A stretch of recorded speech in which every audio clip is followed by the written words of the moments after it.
Tarouli, bonjour. Bonjour. Alors, Unité est une association qui a été fondée au lendemain de la révolution en Tunisie, donc plus exactement au mois de mars 2011, qui a vocation à rassembler des jeunes Tunisiens, beaucoup de seconde et troisième génération, mais aussi des profils un petit peu comme moi, de gens qui ont grandi en Tunisie et qui par la suite, pour leurs études, sont venus poursuivre leurs études en France.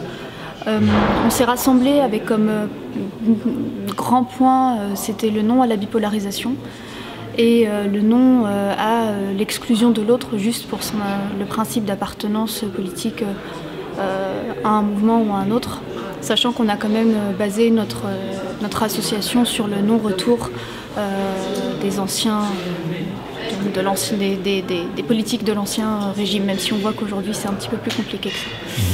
Et on a axé nos travaux principalement sur la question citoyenne, au travers de conférences et beaucoup de cafés-débats. Nous avons choisi des sujets souvent tabous, compliqués à traiter, voire même des fois jamais traités, comme le racisme anti-noir dans les pays du Maghreb et particulièrement en Tunisie.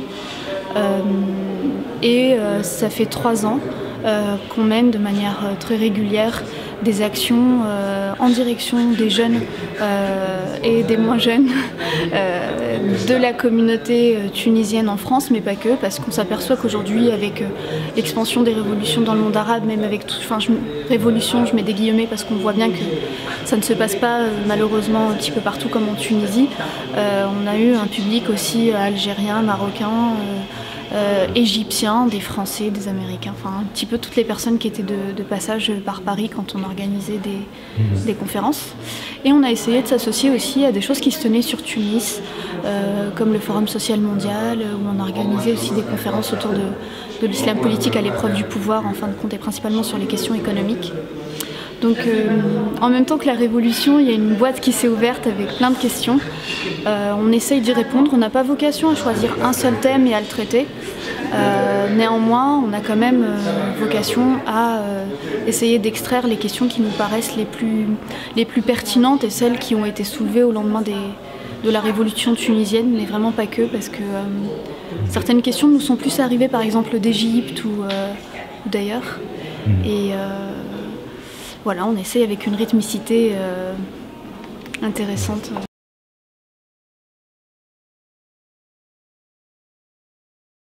Alors, ce qui se passe, quand on revoit un petit peu les profils, alors on est une quarantaine de membres, quand on revoit les profils, alors pour tout vous dire, déjà nous on a des profils différents et il y a des gens au sein d'Unité pour qui je ne sais même pas de quelle couleur politique ils sont. C'est-à-dire que le principe en fin de compte au lendemain de la révolution, c'est qu'il y a eu confusion entre associations et partis politiques. La plupart des gens ont voulu créer des sortes d'associations qui seraient le sous-parti politique, qui sous-traiteraient un petit peu ce que le parti ne pouvait pas faire. La condition chez nous, c'était de se dire non, ça c'est révolu, c'était bien sous Ben Ali, parce qu'il n'y avait pas possibilité d'agir en tant que parti politique, donc il fallait agir sous forme d'association. L'époque était révolue, nous devions agir, nous, en tant que citoyens, dans le cadre d'associations, avec des valeurs et des principes communs, comme étant par exemple la volonté d'instaurer une démocratie réelle en Tunisie, la volonté par exemple d'instaurer un état de droit, la liberté d'expression, enfin tout un ensemble de principes en fin de compte qui coulaient de source au lendemain de la révolution. Il y a eu un procès d'intention qui s'est fait parce qu'il y a eu une volonté de coller une étiquette, c'est qui ? Et dans cette volonté, comme le champ politique a été divisé en pro-troïka et anti-troïka, donc opposition, soit avec nous, soit contre nous. Soit avec nous. En fait, la vision a été tellement manichéenne, il y avait les bons et les méchants, donc pour chacun des camps, bien sûr, c'est l'autre le méchant et lui c'est le bon. On a principalement été taxé de pro-troïka pour la bonne et simple raison que la majorité de nos positions ont été par exemple, principalement qu'on a été contre le bardo par exemple parce qu'on estimait que que l'ANC avait une légitimité des urnes. Déjà ne serait-ce que d'avoir posé dès le premier débat, d'avoir dit l'islam politique à sa place dans le champ politique tunisien, ça a été déjà une rupture avec une bonne partie de ce qu'on pouvait appeler, de ce qu'on appelle l'opposition. Pas tout le monde, parce que beaucoup dans l'opposition considèrent aussi que l'islam politique a une partie et décident de le contrer sur un jeu politique en fin de compte. Et là-dessus, en fin de compte, c'est un jeu qui perd ça en démocratie. Sauf qu'une bonne partie n'a pas du tout accepté le fait que l'islam politique était un acteur comme un autre. Nous, ça ne nous posait pas du tout problème à partir du moment où le jeu était politique et le jeu passait par la volonté populaire et donc par un homme, une voix. Et donc un homme, une voix, c'est-à-dire la démocratie. Et à partir de là, ça a fait découler tout un ensemble de principes qui font que, de fait, on s'est retrouvé plus facilement collé à l'aspect, à la troïka qu'à l'opposition. Après, moi, nous, on a écrit des papiers pour dénoncer la bipolarisation du champ politique tunisien, qui aurait pu vraiment nous jouer des tours. On s'en sort bien par rapport à la gravité de ce qui aurait pu arriver.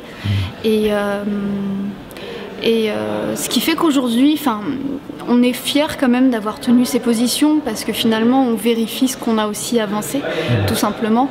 Le fait de croire en un processus, ça ne veut pas dire qu'il réussira mieux, mais ça veut quand même dire qu'on y met de l'énergie et que à notre manière on a fait des petites choses pour déjà pour déconstruire les visions simplistes qui étaient mises en place, parce que c'était pas pour simplifier que la bipolarisation a été alimentée, mais bien pour rendre simpliste ce qui n'a pas à l'être, surtout vu le champ politique tunisien qui est très complexe. Et aujourd'hui on y gagne parce que déjà on est encore là, tout simplement. Beaucoup d'associations ont disparu. Il y a beaucoup de personnes qu'on ne revoit plus pour des raisons des fois qui sont tout simplement parce que militer ça revient à l'échelle personnelle, ça revient à l'échelle professionnelle. Il faut savoir qu'à Unité, il y a beaucoup de personnes qui ont décidé de mettre d'une certaine manière leur carrière professionnelle entre parenthèses et décider de ne plus évoluer d'un point de vue professionnel pour mettre de l'énergie à cette échelle personnelle. Et au bout de 3 ans, on est encore là et c'est un choix dont on est fier.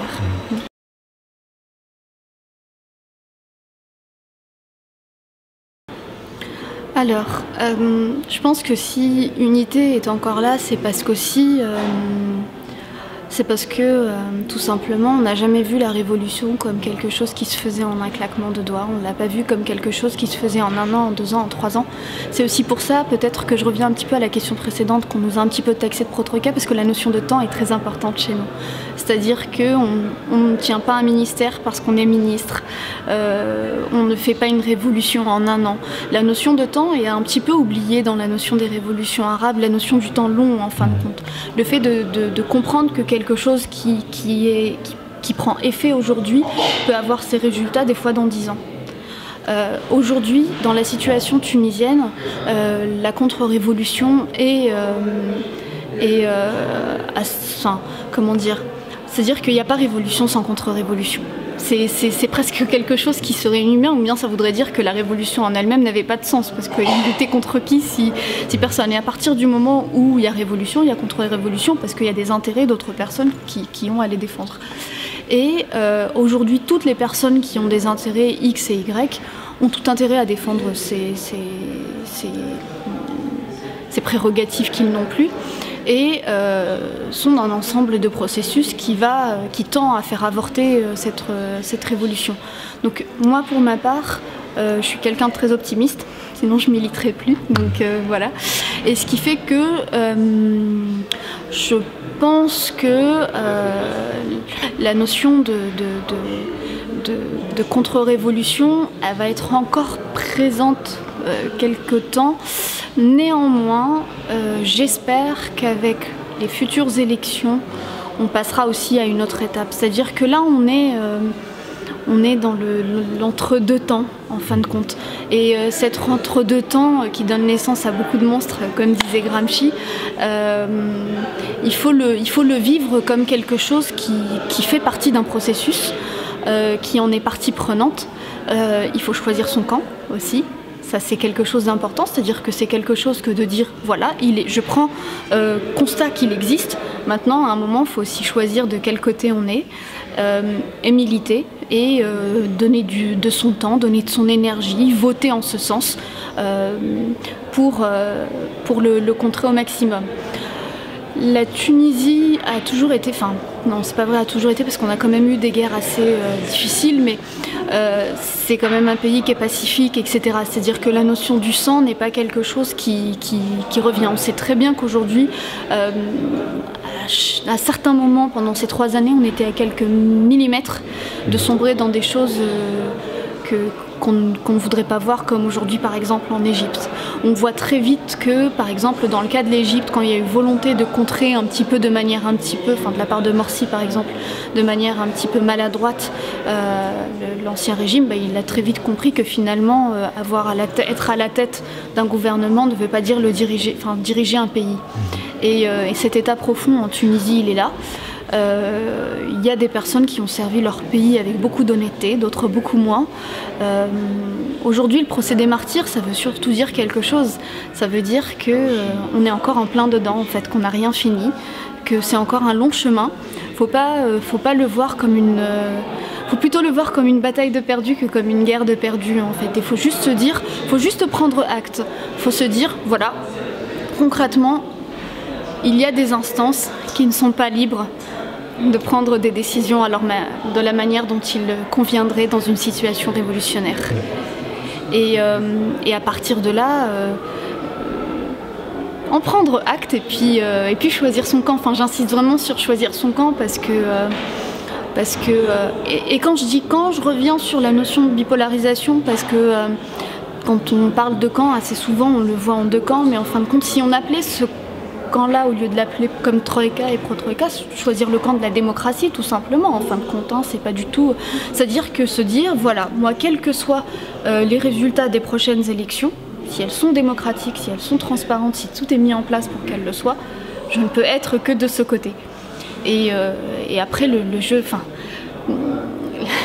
La démocratie, par essence, divise aussi. Elle n'est pas là pour unir, elle est là pour forcer les gens aussi à prendre position, à réfléchir leurs idéaux, à réfléchir la manière dont ils voient la Tunisie de demain. Je pense qu'il y a beaucoup de choses sur lesquelles on peut faire consensus.